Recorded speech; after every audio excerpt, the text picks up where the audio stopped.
Again, you learn more than you can learn in this binder or in any school. So we talk a lot about history and basic instructions. Now, this is Andrew Carnegie, the great steel magnate from the 19th century. This is the man that's responsible for the reason why we build buildings with steel on this planet. So you can imagine how he amassed the greatest fortune that human history has ever seen. He was at one time the richest man that ever lived until some guys named Bezos and Musk came along and surpassed him. But until then, this was the guy, right? In 1908, he wrote the book called The Gospel of Wealth. And in this book, he outlined how he was able to amass so much success in such a massive fortune. And what may surprise you is what he pinpointed in that Gospel of Wealth is the number one requisite to have his kind of success. It's emotional discipline. That's what we're here to learn. See him there with his dog. So I know some of you guys know where I'm going with this. So we talk about the conscious mind and unconscious mind dynamic. This is how we create our worlds, right? So we've all heard the saying that we only use 10% of our minds, right? Nonsense. We use 100%. It's just that there's two ways of thinking for us human beings, and it's about a 90%, 10% split. You have a conscious mind and your unconscious or subconscious mind. Now, I love these two characters because these two characters are you. This is an illustration of how your human mind works. Now, look at this little human. Look at her face. There's no anger. There's no fear. There's no guilt. There's no baggage. That little human is you before everything happened. Before life, before responsibility, before heartbreak. That was you. That was me. That was all of us. So you see, she's got her best friend with her. She's excited for the day. She's got big plans. And you also notice she has the leash. She is your conscious mind. Now look at the muscles on this animal. Big, beautiful beast, right? He could totally overpower her, but he never would. I mean, he loves her so much. All he ever wants is for her to have everything that she wants more of, right? So doesn't think in the more complex ways that this little human does. Much stronger though. That's your unconscious mind. Now recognize something about the conscious mind. The conscious mind has one job. That's it. One job. What's that job? Perception is interpretation. That little human's job is to tell the stories of what those 126 I'm conscious of me. That's it. We could break it down into a million different terms and talk about the conscious mind all night, but we only got so much time and your time is valuable. The job of your conscious mind is to tell stories. The unconscious mind is in charge of everything else, everything else. So most people never consider in the moment, right now, what's keeping my heart beating? How do I maintain that deep breathing when I'm asleep, eyes blinking? All these things we can agree we're doing, but we're not consciously aware of or controlling. That's the job of our unconscious mind or the dog. In simpler terms, even simpler terms than this, think about it like this. The conscious mind does all the thinking. 1 + 1 = 2. That's the job of the little kid. The unconscious mind or our natural instincts. There's a part of us that are really not that much different than my dog. You know, it's the animalistic part of us, the mammal part of us.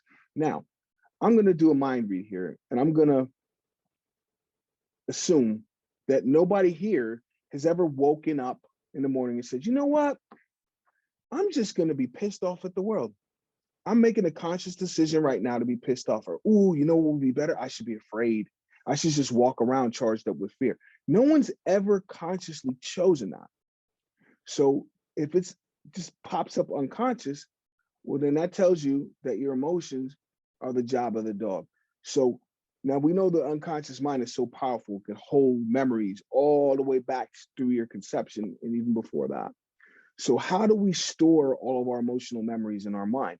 Well, imagine in your unconscious mind, you have this long hallway, and the dog is in charge of this hallway, right? Each room has a different label on it. And so over here, you have a room that says happy. Over here, you have a room that says grateful. Next to that, you got a room that says love. So every single time in our entire life that we felt this emotion that we can all agree, we call happy. From the first time you felt it as a baby, to that first sip of coffee this morning. The dog or your unconscious mind says, these memories feel the same.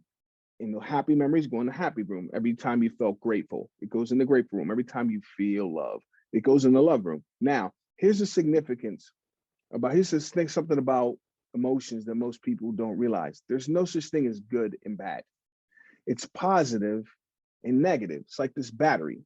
There's a positive and a negative end to it, but we can agree there's no bad side to the battery. So over here on this side of the hallway, we got a room that says angry. Next to that, we got a room that says fear. Next to that, we got a room that says guilt. So every single time in our entire life that we felt this emotion, we can agree, we call anger, from the first time somebody took my toy away to when that jerk cut me off on the highway just earlier today. The dog says, feels the same to me. And those anger memories go in the anger room, the fear memories go in the fear room, the guilt memories go in the guilt room. Here's the significance of whatever's in these rooms. Whichever room has the dominant amount of stuff creates what I call an emotional filter through which you engage your world. Yes, a filter.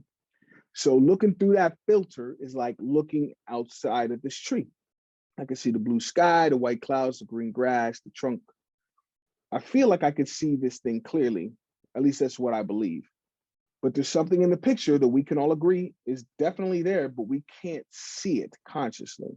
And that is the glass. You're seeing the outside world, this tree, through the filter of your unconscious emotions.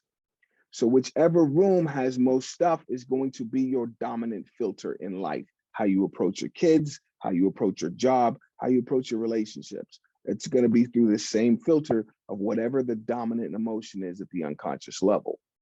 So with that said, understand this about the emotional filter, going back to this model, right? You realize that is the determining factor of how we filter out these 2 million bits is your dominant emotion. And the dominant emotion determines which 126 bits you become aware of. You're going to pick up 126 bits consistent with how you feel at the deepest level. With that said, it makes total sense that I want my happy room to look like this. It should look like Michael Phelps's trophy room. I should be calling contractors to bust out the walls because you can't even imagine how much happiness I have coming up in my future. You can't have too much stuff in these rooms on this side of the hall. But what happens when your client or your child or your significant other, their anger room or their fear room or their guilt room is filled with so much stuff, it looks like this. And they're not even conscious of it. Maybe this is why I feel so blocked, right? So this is what we're talking about, is getting all of this stuff out of these rooms. And that's where we go through the breakthrough session first. But we'll go deeper into that here in just a moment. Really what it is life feels only as good as these two are getting along. The conscious mind, the unconscious mind. Are they aligned? Are they in sync, right? It reminds me when I got my one of my dogs. I have 2 dogs. And Demba I've had since he was 8 weeks old. He'll be 10 years old next month. So I know this guy pretty well. And it's really funny, like the first time I went to pick a puppy, went into the garage where the breeder had the mother and the puppies, and had to put the mom in the cage because mothers, you know, you don't like people, just strange people coming around your baby. So got to put the mom away so she doesn't freak out. So one of the puppies was just running into the corner. He saw this weird black dude and he didn't want anything to do with it. So he's over there. Then this other puppy, he was a talented young man. He was eating food off the ground and relieving himself at the same time. I was like, wow, that is skills, but I'll pass. There was 2 puppies there and they're clawing at the cage to get back to mom. And I said, I got enough mommy issues of my own. I'm going to pass on those ones. But then the runt, the smallest one in the litter, just calmly walked up to me, put his 2 feet on my right foot and looked up at me. And so I picked him up. I said to the breeder, this is my dog. Just seemed to understand me, and I understood what he was saying in that moment. Now he's been communicating with me for almost a decade. He's never spoken a word. It's kind of like Lassie and Timmy, if you've ever seen that old show from the 50s and 60s, where Lassie was always coming and bringing a message to Timmy, and he always understood her, but she never spoke. So this is where the rubber meets the road. The question we got to ask ourselves is, how well do I understand the communication from my dog? How well am I able to get my point across to the dog of what I want and him to clearly understand me? That's where NLP comes in, is learning this emotional discipline, learning how to properly communicate and be in rapport with yourself. Because a lot of times we misunderstand emotions, but understand the dog can't talk. So emotions is how he communicates with you. Now, negative emotions, a lot of times in the past, we believed it was something to avoid. So it's kind of like when he brings up that negative emotion, that anger, that fear, that guilt, it's like the dog barking. It's just like barking is an uncomfortable sound. Those negative emotions are an uncomfortable feeling. But the dog doesn't have any other way to communicate other than to bark. So a lot of times, because barking is an unpleasant sound, we're like, somebody put the dog in the room. I don't want to hear it. Right? But here's the thing. He's trying to get your attention. What if that dog is barking? You're like, I don't want to hear it. Put him in the back of the room. But he's trying to let you know about a burglar that's crawling in the window. What negative emotions mean is, hey, pay attention.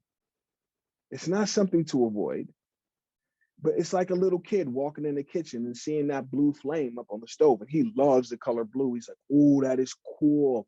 I got to check that out. If it didn't hurt, how would he ever learn? Negative emotions mean pay attention. And if we don't pay attention, if we don't preserve the learnings from those negatively emotional moments, all of a sudden we put all kinds of stuff in the rooms, and life feels like this. The look on her face is different now, isn't it? It's a lot different. So when you're feeling that tension in life, the question is, what's my dog trying to tell me? Let's go deeper.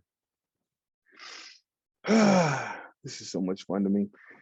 It's all about aligning the mental faculties and the emotional faculties. They need to be on the same page. Prime directives of the unconscious mind. The mind operates optimally when they're working as a complete whole unit.